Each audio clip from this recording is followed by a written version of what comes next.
কিছু কোশ্চেন নিয়ে আমি এখানে আলোচনা করব, বিশেষ করে শর্ট কোশ্চেনগুলো নিয়ে আমি আলোচনা করব। শর্ট কোশ্চেনগুলোর উত্তরগুলো কী হবে এবং সেগুলো কীভাবে উত্তরগুলো সঠিক হচ্ছে সেগুলো আমি ভেঙে ভেঙে তোমাদেরকে দেখাবো।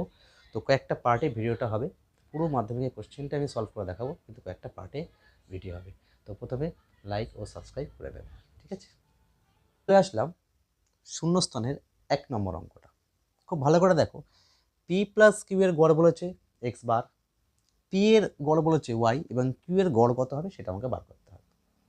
এখন আমি ভাবছি যে কিউ এর গড় ধরলাম আমি এক্স। এখন দেখো, গড় মানকে যদি মূল সংখ্যা দিয়ে গুণ করা যায় তাহলে কি পাবো? আমরা মূল সংখ্যা পাবো। তাহলে পি এর গড় যদি ওয়াই হয় তাহলে মোট কত হবে সেটা? P Y.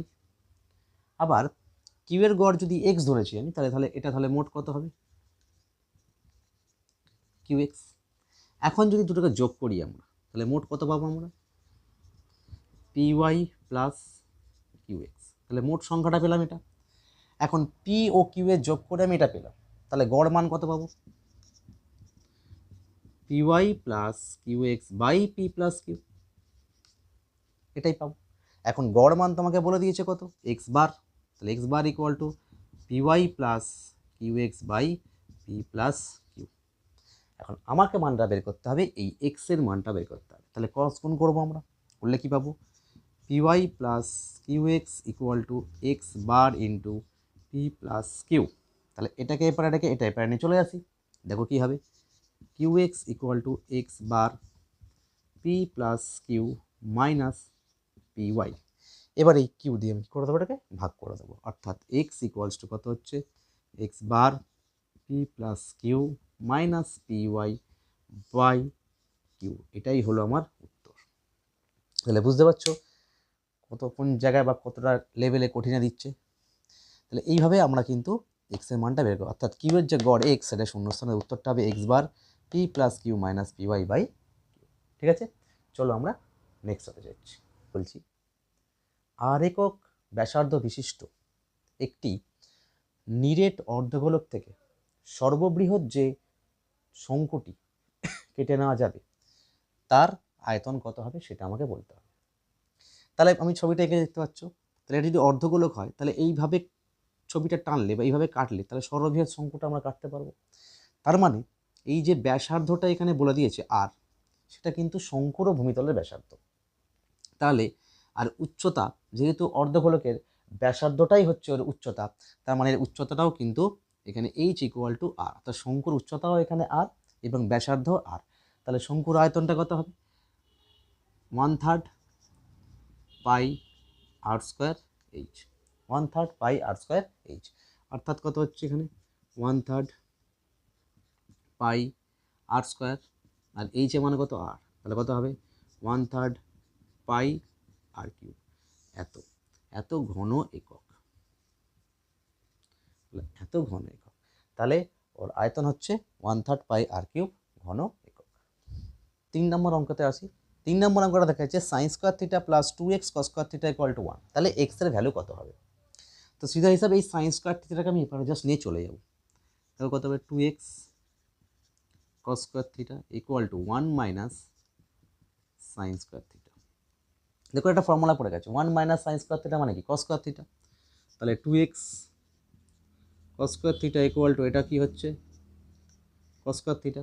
এবার এই কস স্কোয়ার থিটা এই কস স্কোয়ার থিটা ক্যান্সেল হয়ে গেল, তাহলে 2x ইকুয়াল টু কত থাকলো? 1। তাহলে x ইকুয়াল টু কত? 1/2। তাহলে এখানে x এর ভ্যালু কত হবে? 1/2। ওকে, চলে যাবো আমরা নেক্সট অঙ্কে। নেক্সট কোয়েশ্চেন, একই তলে অবস্থিত দুটি বৃত্তের 3টি সাধারণ স্পর্শ। তাহলে ছবিটা কেমন হতে পারে দেখুন, এই যদি একটা বৃত্ত হয় আর এই যদি একটা বৃত্ত হয়, তাহলে সাধারণ স্পর্শক একটা হবে, দুটো হবে, তিনটে হবে, চারটে হবে। তাহলে কিন্তু তিনটে হচ্ছে না। তাহলে আমার ছবিটা ঠিক কেমন আঁকতে হবে?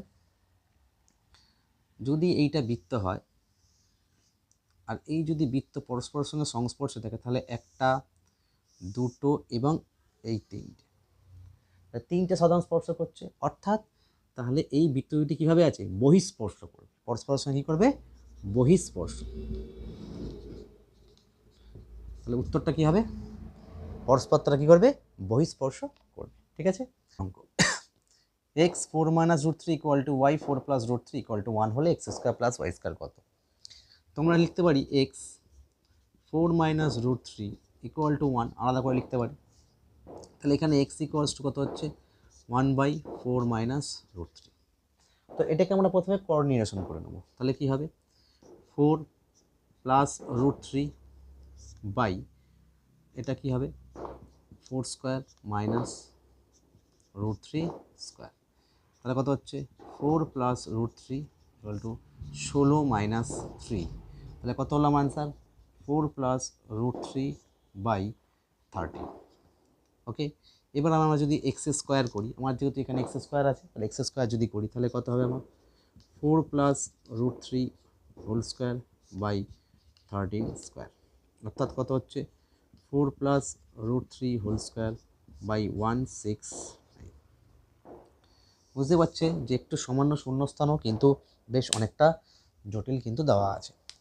এক্ষেত্রে একইভাবে ওয়াই ইকুয়াল টু কত হবে 1/4 প্লাস রুট থ্রি। তো সেখানেও আমরা যদি কোঅর্ডিনেশনটা করে নিই তাহলে কত হবে 4 minus root three by 16 minus three, অর্থাৎ কত হচ্ছে 4 মাইনাস রুট থ্রি বাই 13। সেক্ষেত্রেও ওয়াই স্কোয়ার ভ্যালু কত হবে আমার 4 minus root three whole square by 169। ঠিক একইভাবে এবার আমরা যোগ করে দেবো x square plus Y square, যোগ করে দিই দেখা যাক কী হয়। কত হচ্ছে এটা 4 plus root three whole square by 169 plus 4 minus root three whole square by 169। এখন দুটোকে যদি আমরা এলসিএম করি কত হবে 169 হবে। এবার দেখো এখানে A square plus B square, A square plus B square formula কিছু 2 A square plus B square কত হলো আমার 2, এটা 16 প্লাস 3 বাই 169। তাহলে 16 আর 3 কত হচ্ছে 19, তাহলে 2 ইন্টু 19 বাই 169, তাহলে আনসার কত হবে 38/169। এইটা হলো আমার আলটিমেট অ্যান্সার 38/169।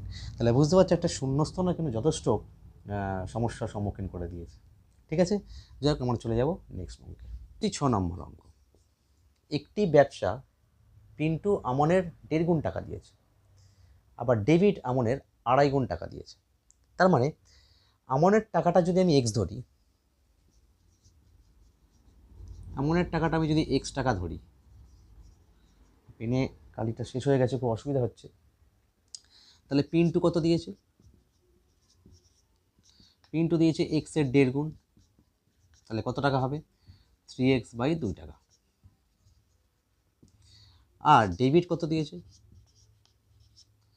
এক্সের 2.5 গুণ টাকা দিয়েছে, 2 পূর্ণ 1 এক্সের 2.5 গুণ, তাহলে 2 4 5, তাহলে কত হচ্ছে 5x/2 টাকা। তাহলে খুব সহজেই আমরা দেখো আমনের টাকা, পিন্টুর টাকা এবং ডেবিটের টাকা কিন্তু আমরা পেয়ে গেছি। এখন মূলধন অনুপাত বের করে দেবো, তাহলে x is to 3x/2 is to 5x/2। এখন দেখো এখানে আমি কাজ করলাম, এখানে x আছে, আমি এটা কাজ করে দিলাম, এখানে 2x 2 করে দিলাম, এটা ব্যালেন্স করার জন্য, সবার নিচে 2 আছে জন্য 2 ব্যালেন্স করার জন্য আমি এখানে 2 করে দিলাম। তাহলে এখানে ভালো কত x/2 x/2 x/2 কেটে গেল, পড়ে থাকছে কত 2:3:5, অর্থাৎ এদের মূলধন অনুপাত কত হবে 2:3:5। এই হয়ে গেল আমাদের শূন্যস্থানের সমস্ত উত্তর। সমস্ত অঙ্ক কষে এখানে দেখিয়ে দিয়েছি কীভাবে উত্তরগুলো আসছে।